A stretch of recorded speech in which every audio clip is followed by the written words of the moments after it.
Schengen Story magazine is an African international bi-monthly magazine based in Milan, Italy, and founded in 2016. The publication focuses on personalities, fashion, style, entrepreneurship, and culture for Africans.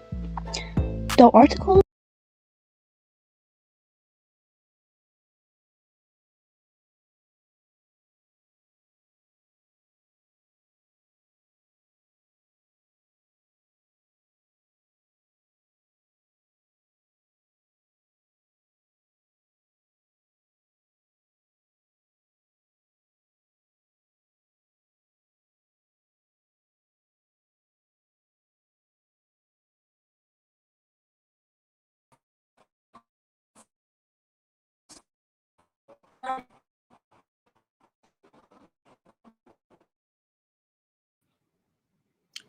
Good morning, viewers around the world.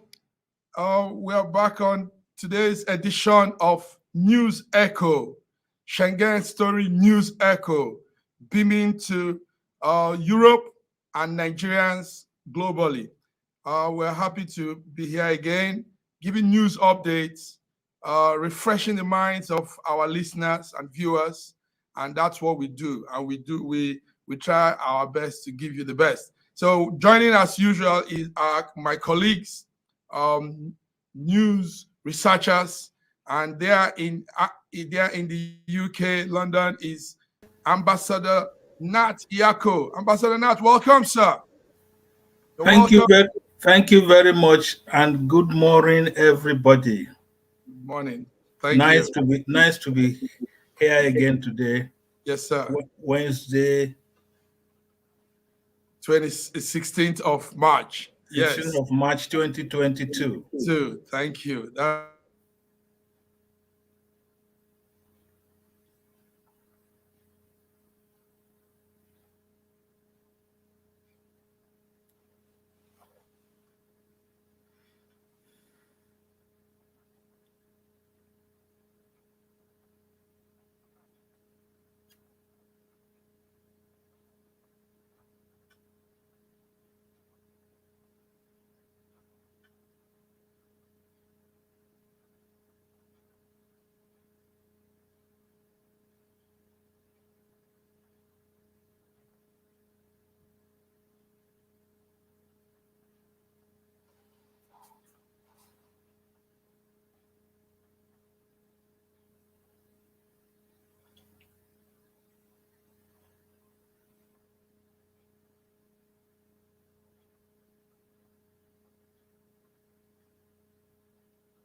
Okay. Ambassador Nat, are you there? I think we're having slight glitch issues. Okay. Yeah. Okay. But everybody, yes. So this is what happens with technology. So I was bringing in our in-house researcher also from Nigeria, and that's Diva Obuks Ibro. Obuks, are you there? Can you hear me? Here. Hello. Wow. Hello. We've Good missed morning. you. Good morning. Good morning from Lagos. Yes. Good morning. You're welcome. How's everybody? Yes, we're doing fine. That's nice. Good to see you all again. Thank you very much. Good to see you too. Yes. Yes. Okay. Also, helping us from another side of Nigeria, there in Abuja, is our good brother, Dr. Sita. Dr. Sita, are you with us today? We see you're driving. Yes, sir. Good. You're welcome, Dr. Sita. So, thank you, gentlemen and Diva, we a lot has happened in the past week, and obviously need to bring our audience up to the speed. So from Europe, let's start with Ambassador Nat. Ambassador Nat, can you give us update on what is happening in Europe, please? Well, thank you very much. Once again, good morning, everybody. What is happening in Europe is more of what is happening in Russia, between Russia and Ukraine. I think all the focus is now, the world focus the world superpowers are now focused on what is going on between Russia and Ukraine, but it's more of Russia and the USA calling the shots. You see what happened 18 days ago as a military peacekeeping mission or a special mission by Russia is now in the 18th day full-scale war between Russia and Ukraine. And there have been efforts going on to call for a ceasefire between the two countries, but it seems Russia is not ready to call a ceasefire yet. But it seems Ukraine has given in their words. They have compromised. They have said they wouldn't go.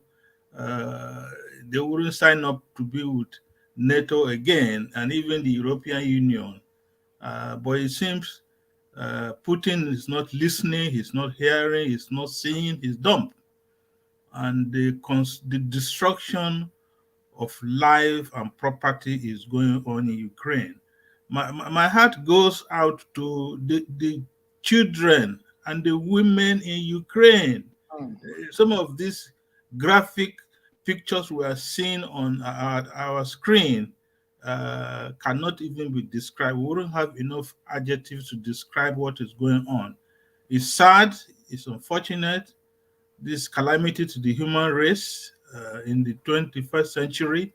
In the year 2022, people are being butchered, people are being killed, even in the hospital, in the maternity wards.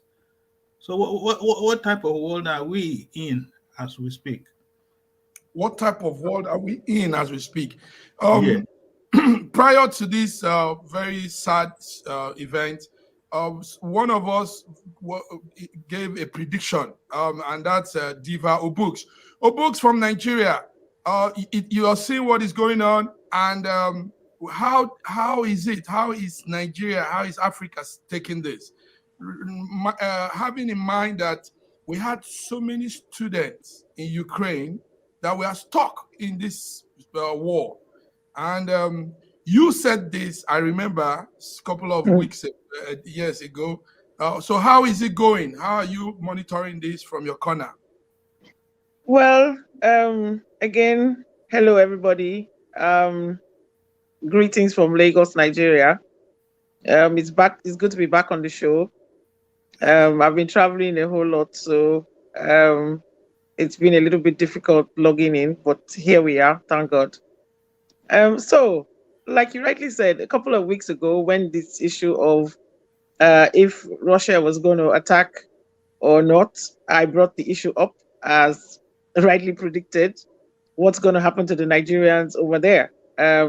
What is the government in Nigeria doing? What preparations are they making to get Nigerians out if this thing does escalate to the point where it has escalated to? I think that Russia thought it was going to be a walkover.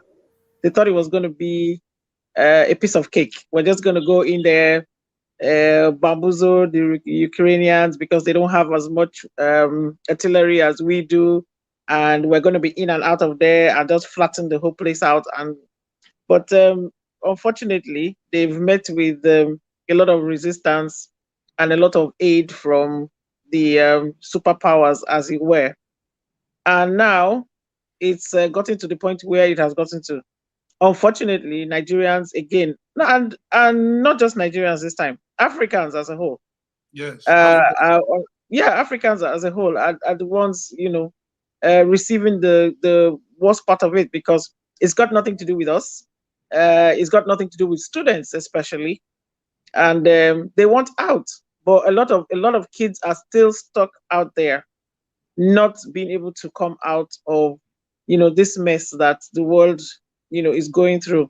And it's rather sad that the Nigerian authorities have not been able to break through and get our children out of there. There's a lot of news going on around saying that They are making frantic efforts. There are lots of numbers circulating everywhere saying, try and get in touch with this person or try and get a hold of this person, and they'll be able to give assistance to get the kids out of there. But there are still a lot of kids in Ukraine that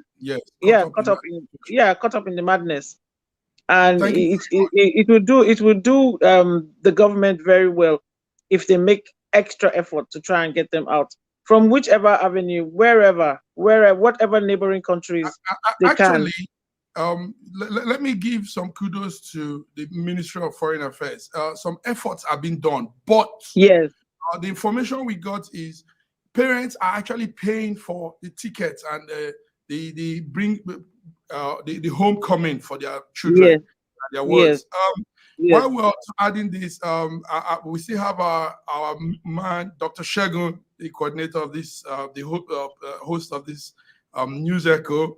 They're in Lagos also. Dr. Shegun, it's good to see you, sir. Okay. I think, we're having network issue there. Anyway, Obux, you've put it out well. Also, there's this information we're getting, even though the federal government is making some efforts, but it's not reaching out in all corners to everyone. Yes. There are sections in Ukraine where African students, Nigerian students inhabit, and they look into only to some corners, and some other sides are not being. And these kids are complaining, crying out. We need to get out. There are some private organizations as well that are trying to help, that are trying to reach out to the students in particular. Someone reached out to me last week and sent me the contact of someone, I believe in Poland, and we put the information out there, and some kids have been able to reach the person and have been able to get out of Ukraine.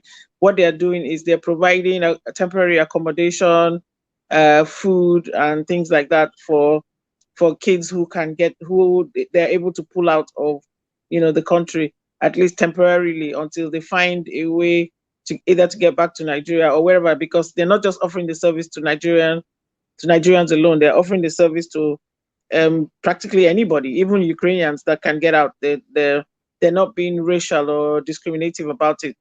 If you can get out and you can get to them, they'll help you.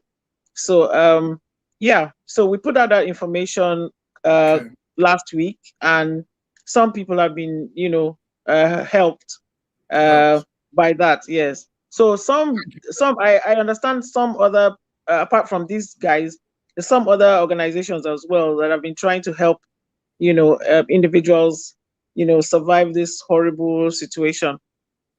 Survive this horrible situation.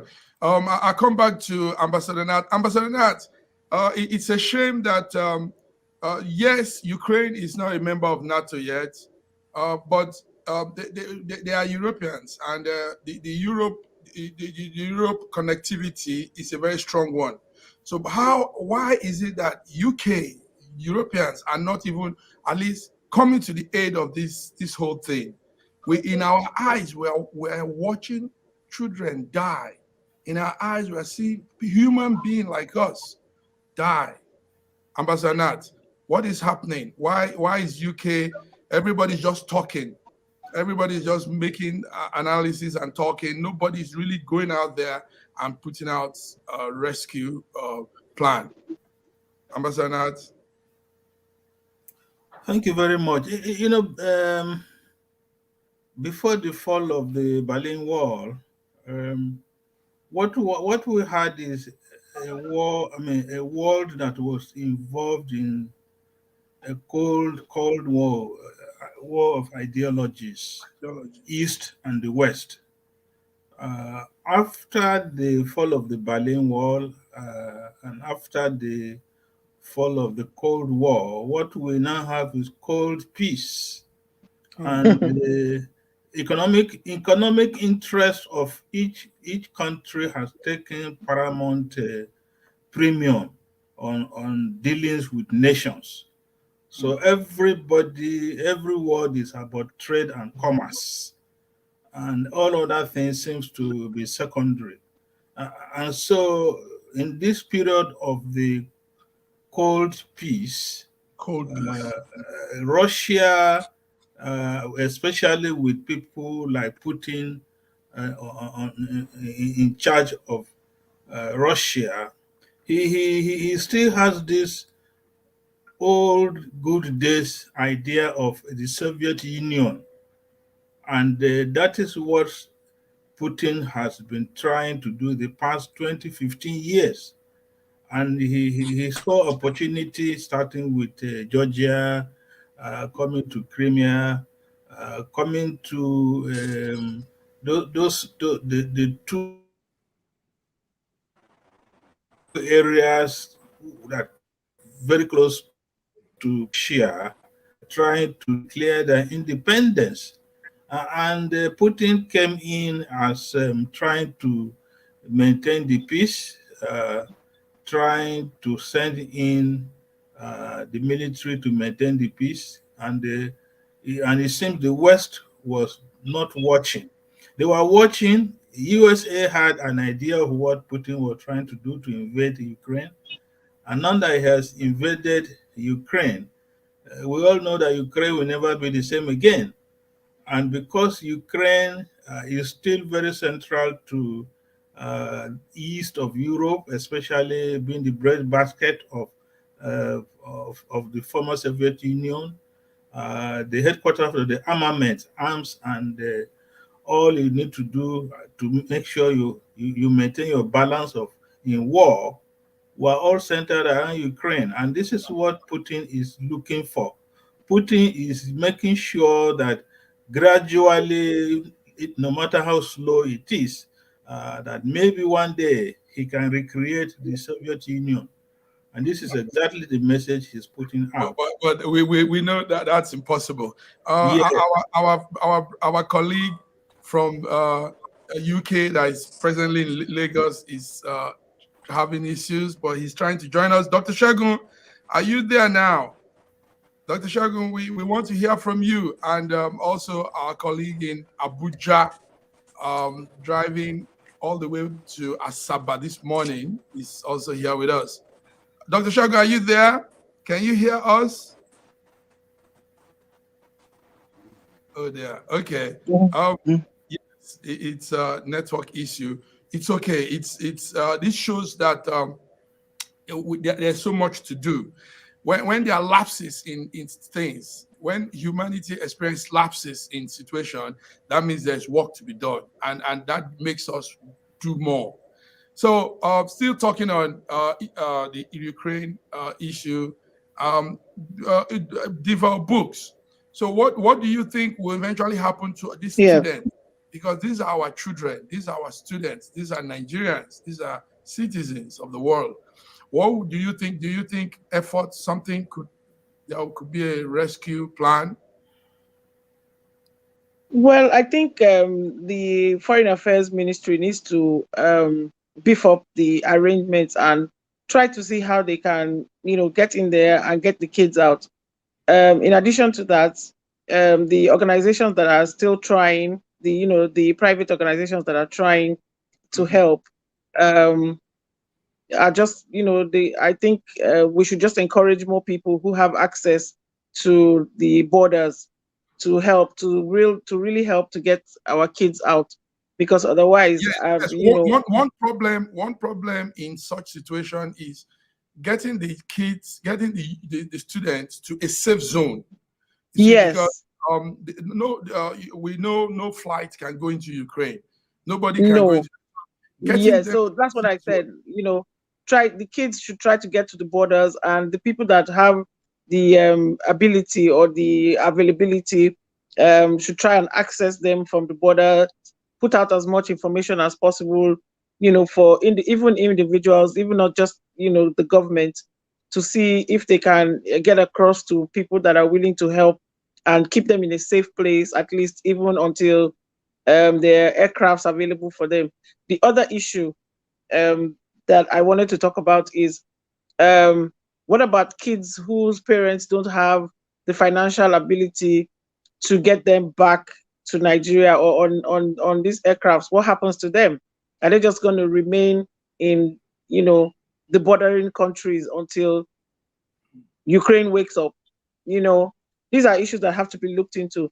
They're charging $1,000+ for kids to get on the plane to come back. Yes, I know somebody has to bear that cost, but I think it's the responsibility of the government to make sure that its citizens are safe, to a certain extent. Yes.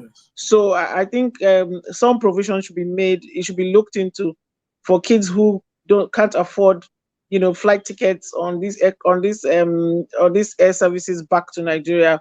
To assist them to bring them back home. That's my opinion. And again, I want to say thank you to the individuals who have really been trying, to do this. They're really trying, and I know that quite a number of kids have been able to get some comfort from them, and that's a good thing. That's a good thing. It shows that there's still some kind of goodness in the world. So thanks to everyone who has been trying, to help. Thank you very much. You as a mother obviously have that. I mean, that you can feel the pain Yes. of what a lot of families go through. Yes, I was watching a documentary yesterday about orphans, orphan babies in Ukraine that are in some orphanages, and the carers are just trying their very best to just protect them and make sure that they don't get, hurt, or hopefully the orphanages don't get attacked by the Russians. I really don't know what these guys are up to, but it's actually a very sad situation. And when you see the pictures and the graphics of the babies, helpless little things, don't even know what's going on. They just, all they want to do is just eat and sleep. and there's an information going on too in Europe that children, a lot of young children now are vulnerable to people that might want to exploit this situation. Yes. That's so we need to put that out and tell people that to be cautious and careful. Yes, and vigilant, and help your neighbor if you can, kind of situation that we're in now.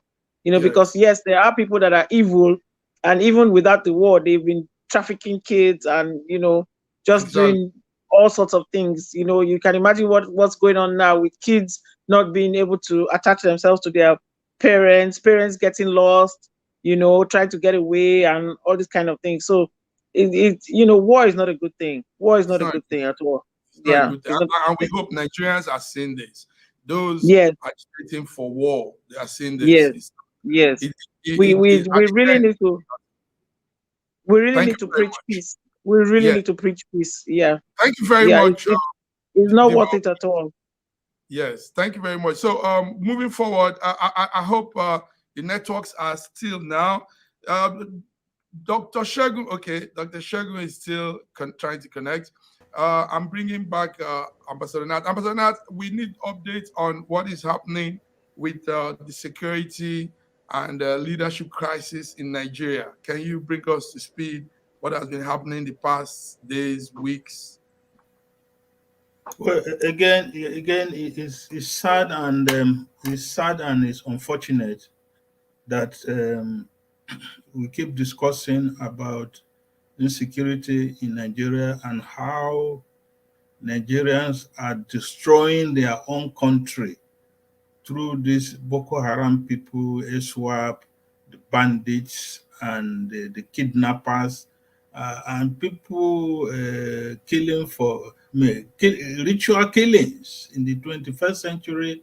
In the year 2020, people think you can use your fellow human beings to make money or to gain some mileage in politics, and so many other unprintable and even unspoken evil that is going on in Nigeria. Particular reference should go to Kebbi State, which is in the northwest geopolitical zone.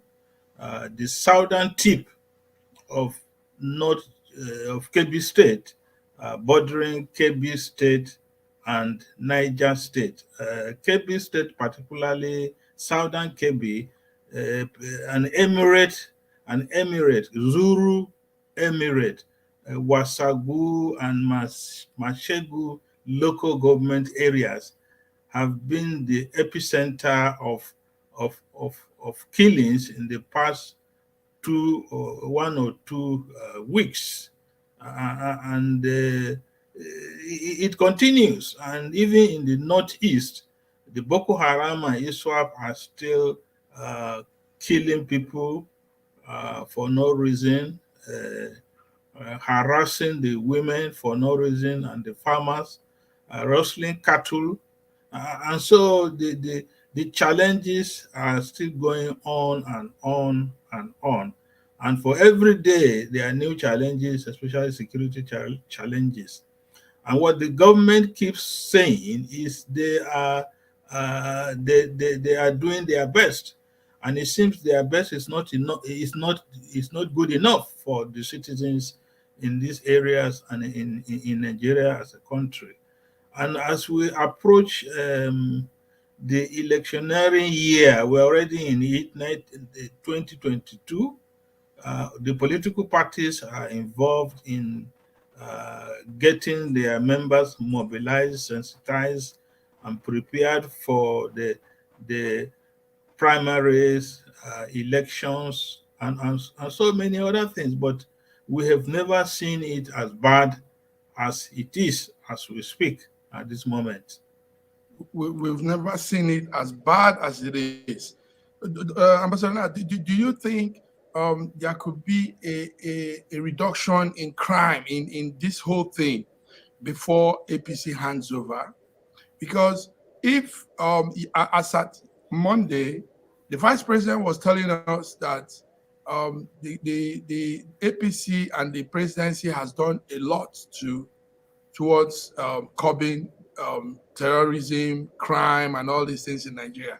Now, with your updates now, that's not true. So do you see a situation where things might come to a minimum, at least a reduced size before they hand over to a new government? Will there be, is there hope?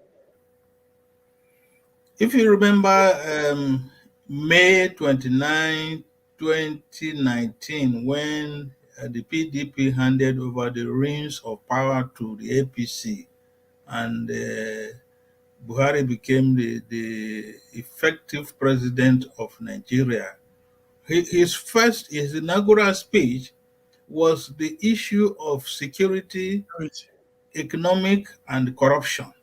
Yes. And if we are sincere with ourselves today, I think if we score the APC administration on these three cardinal points, it is almost very close to zero.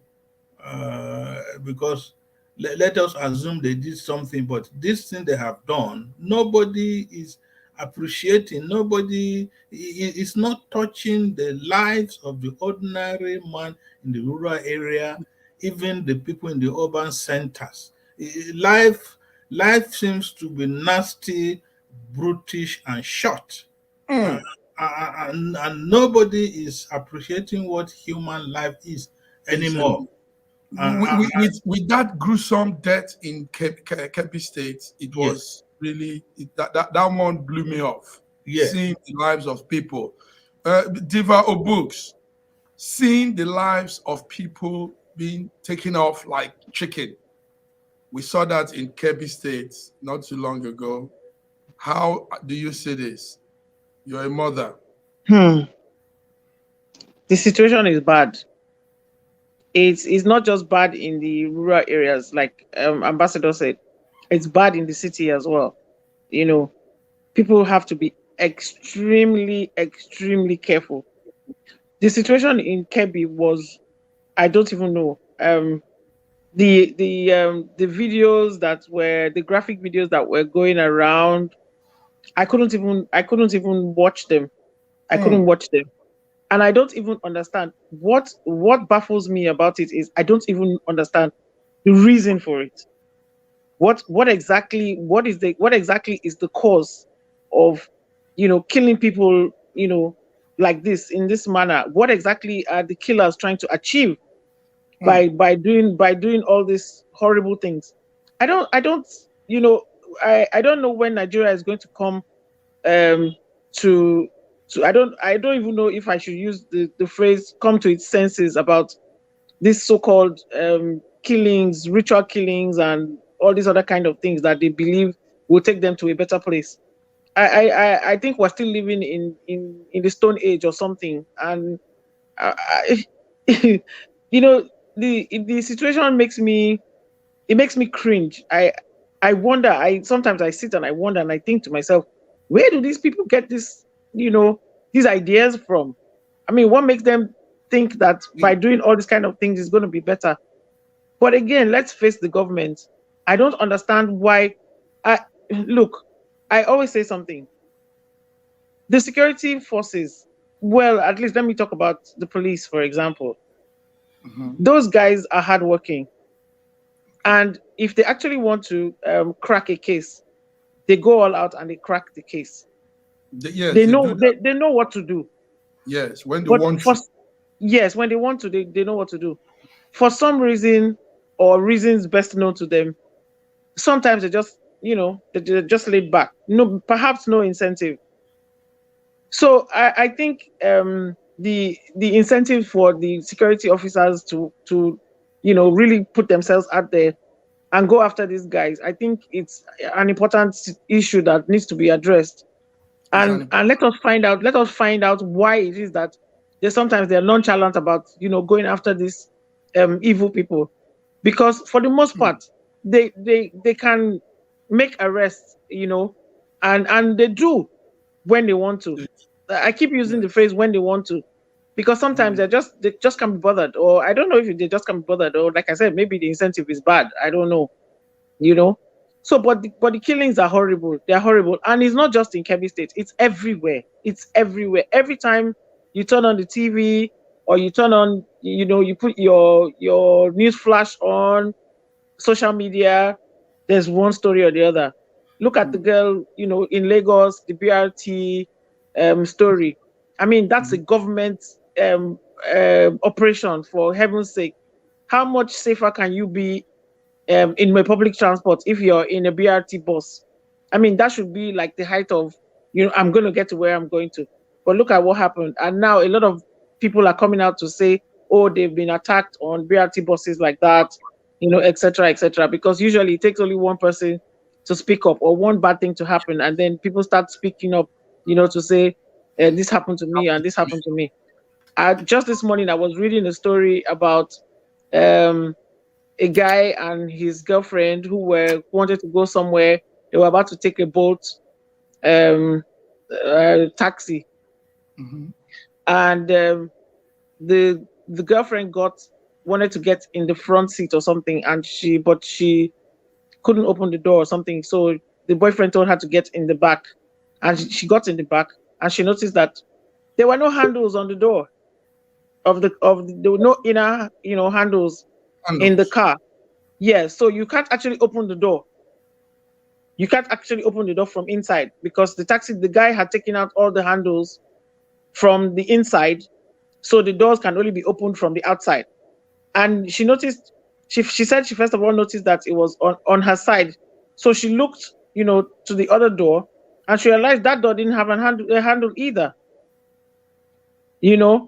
So she sent a message to her boyfriend, who was now in front, and said, look, there are no handles, in the back of this car. I don't know what's going on, but this is a red alert for me.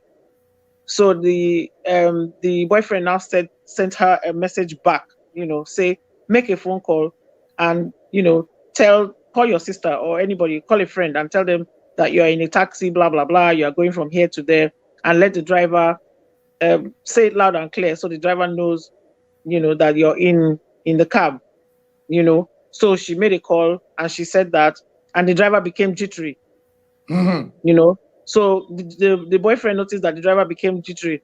and the boy started teasing him. What's wrong with you? Why are you, Oga, you not feeling well? You know, okay, if you know you're not feeling well, or just drop us off, at the next stop, and we'll take another taxi so you can go to the hospital or something. Meanwhile, the girl kept talking on the phone to her friend, and that was how that situation Yeah. was taken care of. So the guy now said, oh yeah, that he wasn't feeling well and that he needed to drop them off. So he now stopped, and they both got out of the car.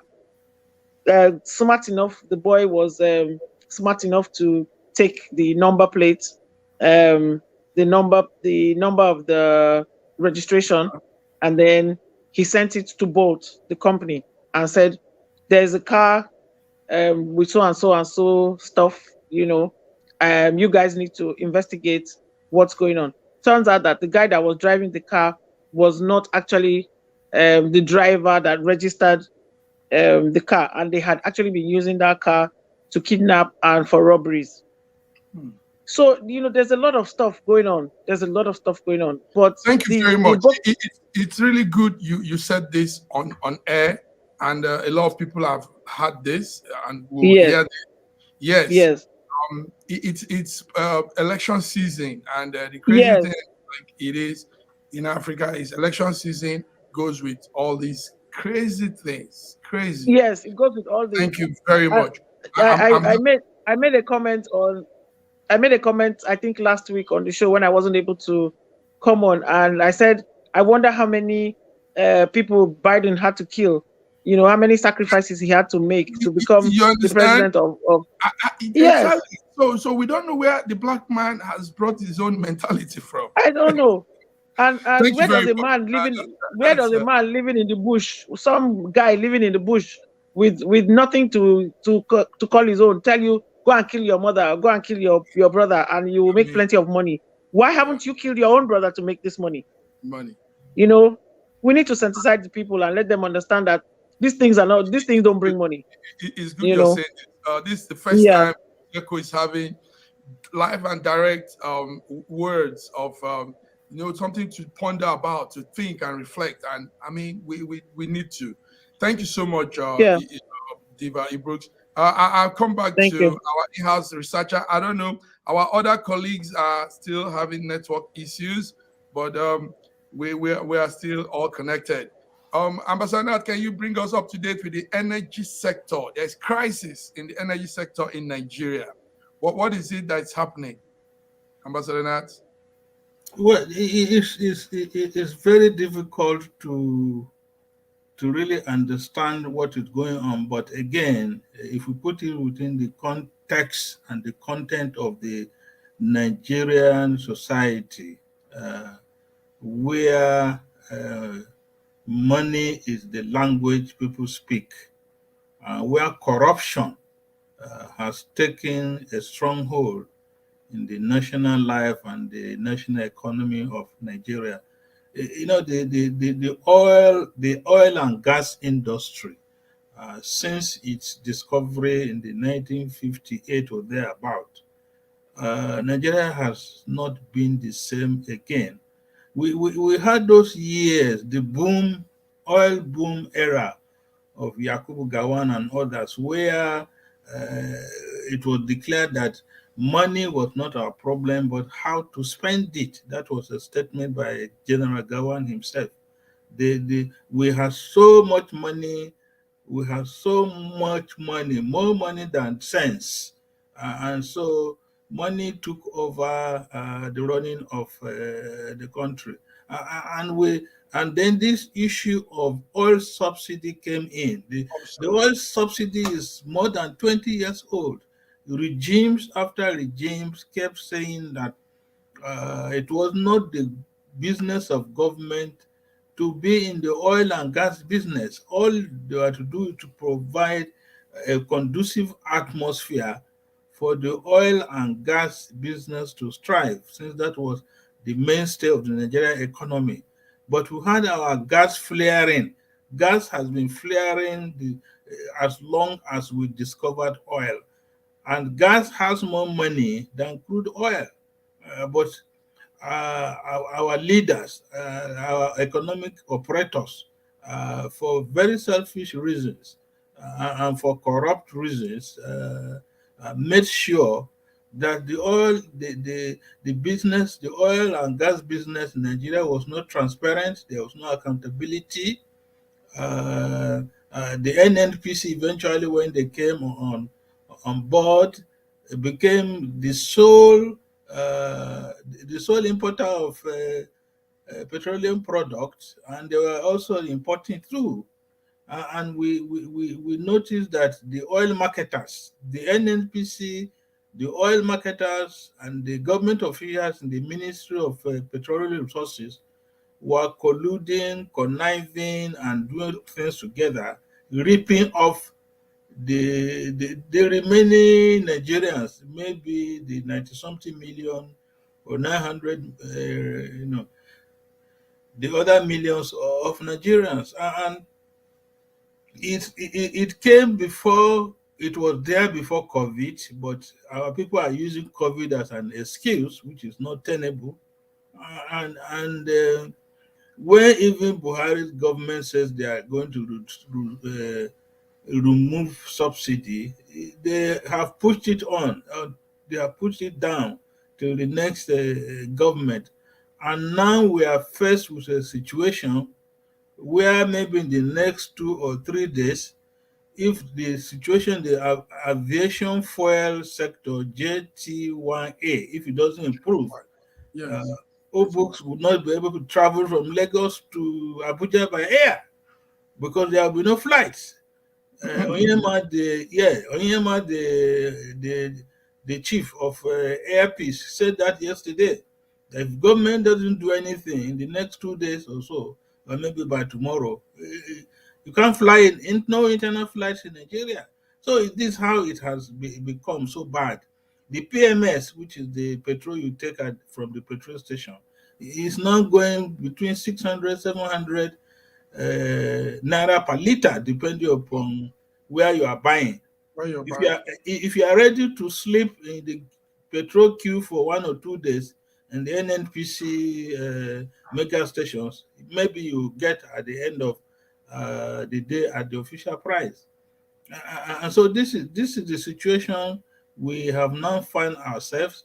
And then coupled with this issue, we cannot generate electricity to be transmitted and distributed to Nigerians. And so we're really getting to that stage, if we haven't got it, a failed state. There's no security, there's the economy is not moving, there is no business. A failed state. These are very disheartening words to describe us, but it's the reality. Deval Books, you're there on ground, and the presidency handles President Buhari. Office directly handles the Ministry of Petroleum, and we still have petrol issue, fuel issue. We still have all these. I mean, how do you put this up, Deval Books? You are on ground. You see more of this. Tell us what is happening. My first question is it the president that is supposed to be the Minister of Petroleum? Mm-hmm. That's my first question.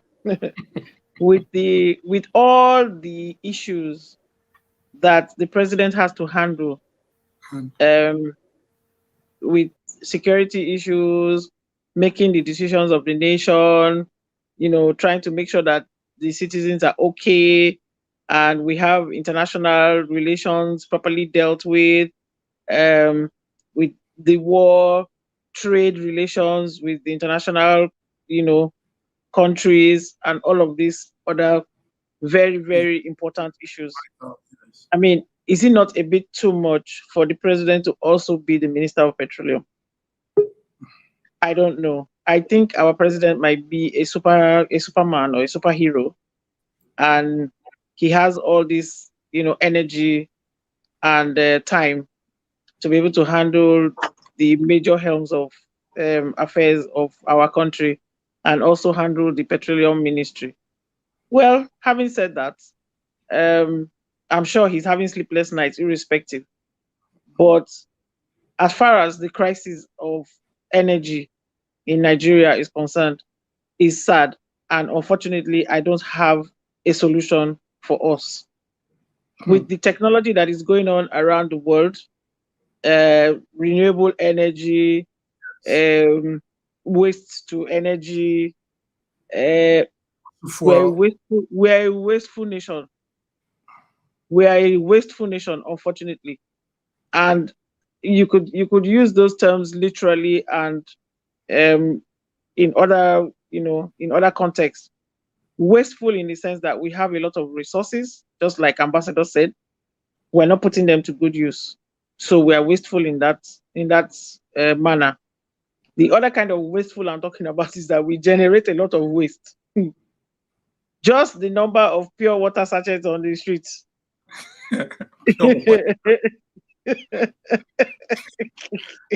Dr. Sita, you're you're breaking me down now. This one is interesting. Dr. Sita, we've been having network issues with you. Hope your network is firm enough. Can you hear us? Dr. Sita, can you hear? He's on the road, so on the road. Okay, yes. It is vital that we are saying what we're saying. It sounds funny. Yes, it does, but it's actually sad. It sounds very sad too. It's saddening, but these are the reality on ground. Ambassador Nat, do you see this fuel crisis ending soon? No. The Minister of Petroleum Resources, Buhari, has pushed this issue to the next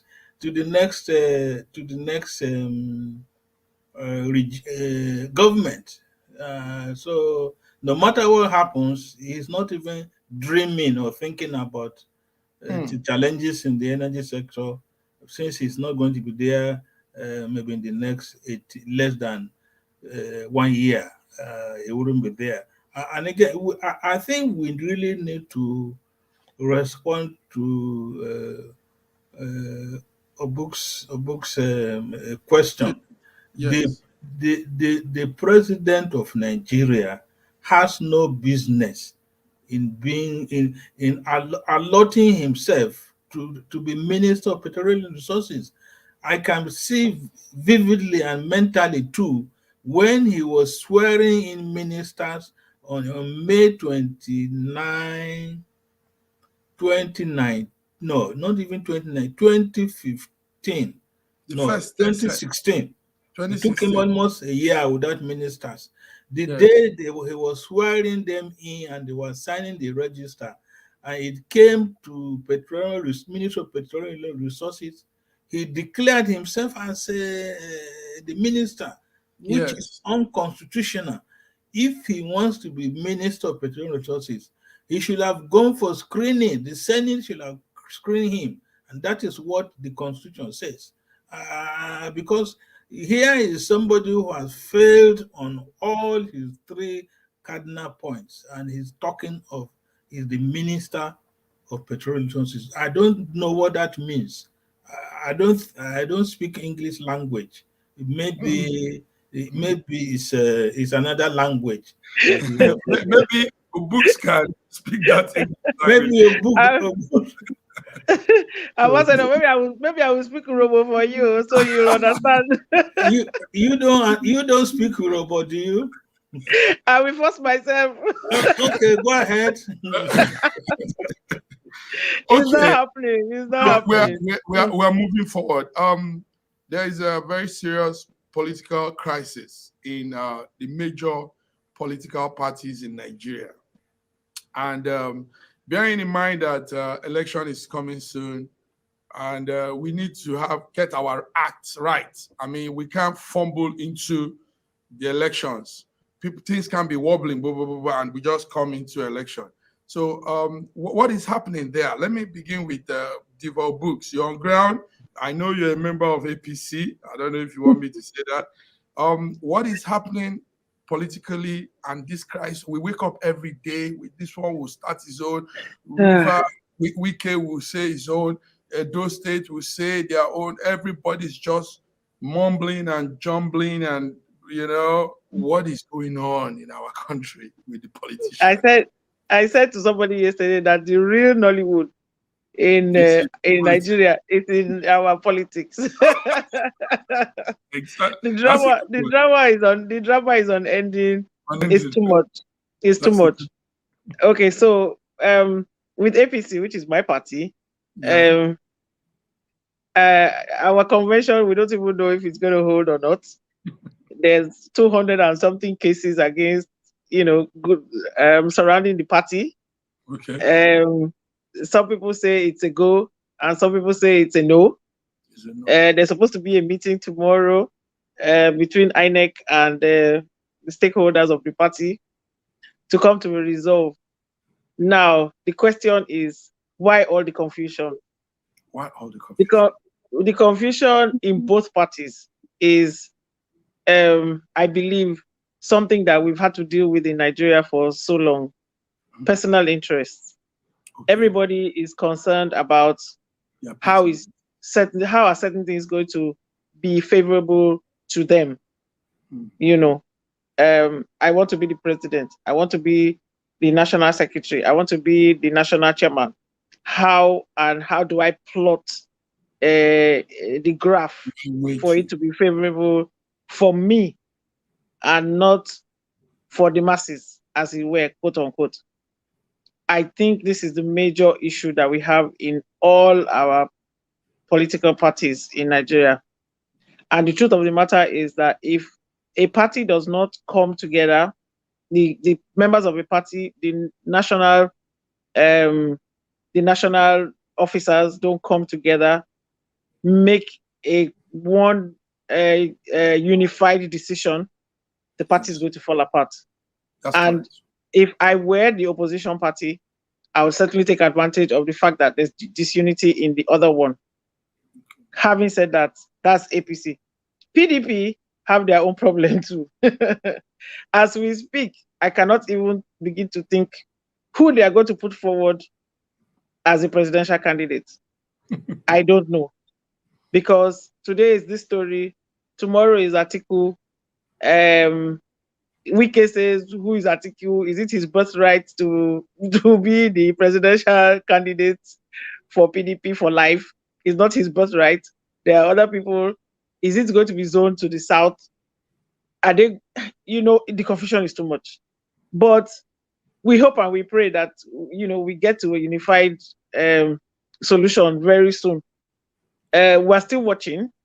We're in the background just watching and waiting and hoping that we come to some conclusions by the end of the week, because the primaries, the primaries as announced or suggested by INEC is just around the corner. Yes, it's less than 2-3 months to go. We're going to be at the primaries, and if the parties don't get their act together, who are they going to bring forward as the candidates to run for this? Yes, that's it. Who are they going to bring forward? To bring forward? Ambassador Nat, you're obviously following that. That's very. Obuk used the right word. It's Nollywood in Nigerian politics. The movies being played out, beautiful scripted movies playing out in our politics. What will you say, Ambassador Nat, on all this? What's your view? What's your take on this? Well, I want to subscribe to what Obuk has said, what she has said. I said earlier on, it's a very shameful, disgracious, and embarrassment for us to be talking in 2022 how to conduct elections. That's the basic thing, how to conduct fair, free, and transparent elections. Other people have is now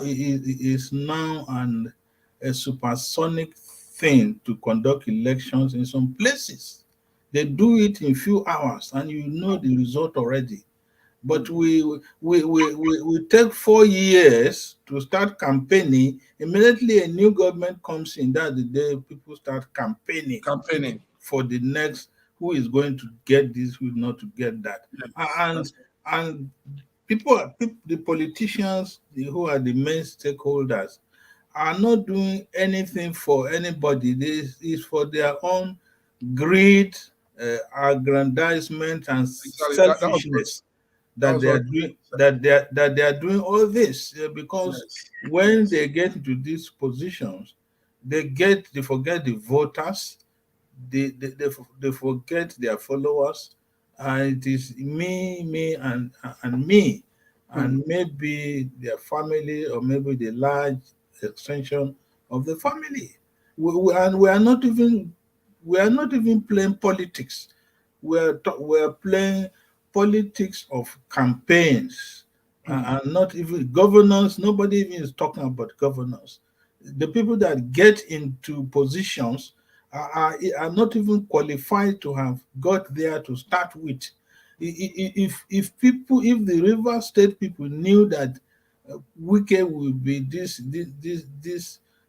callous in his speech and use of words, I don't know whether they will have elected Wike. Apart Yeah, from his, but he has done some apart from impressive Some good, things. some apart good from things. Yes, he apart has from done being some good a things.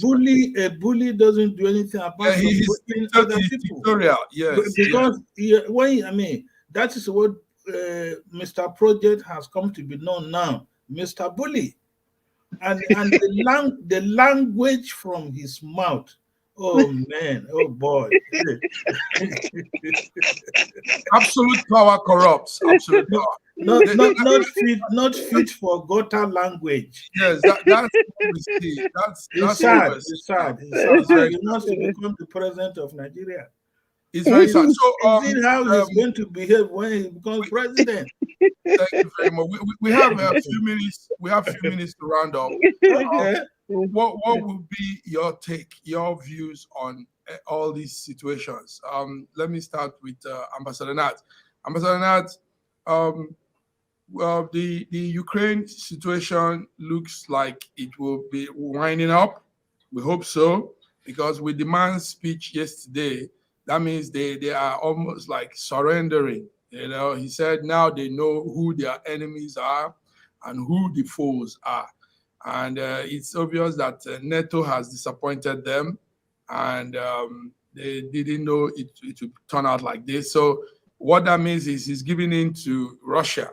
So do we see a situation where Russia might come in, put in their own interim government, arrange some things? What do you say, Ambassador Nat? Russia has started putting their own mayors. They kidnap one mayor and appoint their own. So it is.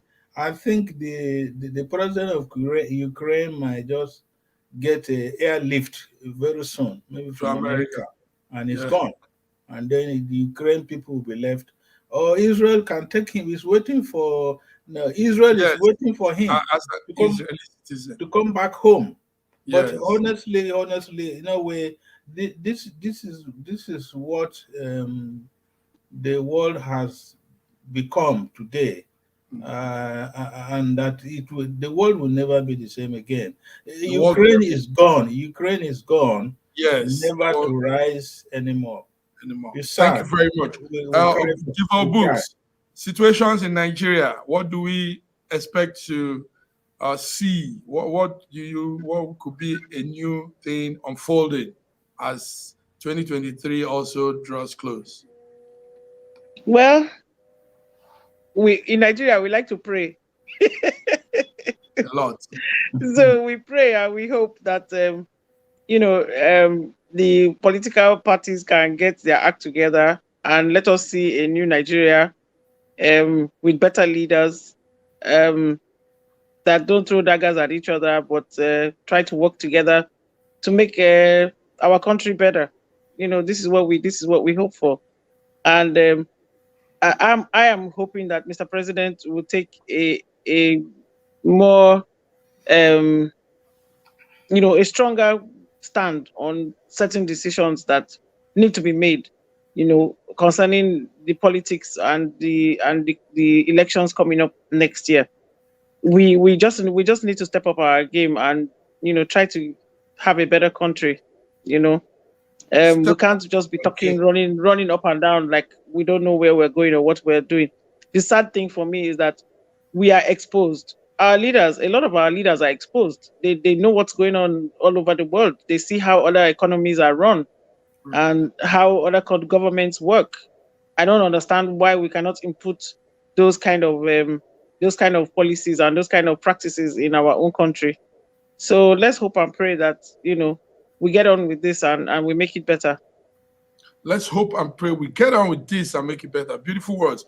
On this note, my diva of books, Ibro, Ambassador Nat, Yako, I want to say thank you very much. Your network stood, even though we had those network issues, your own network stood there and remained, and we've gone through today's edition of Schengen Story News Echoes.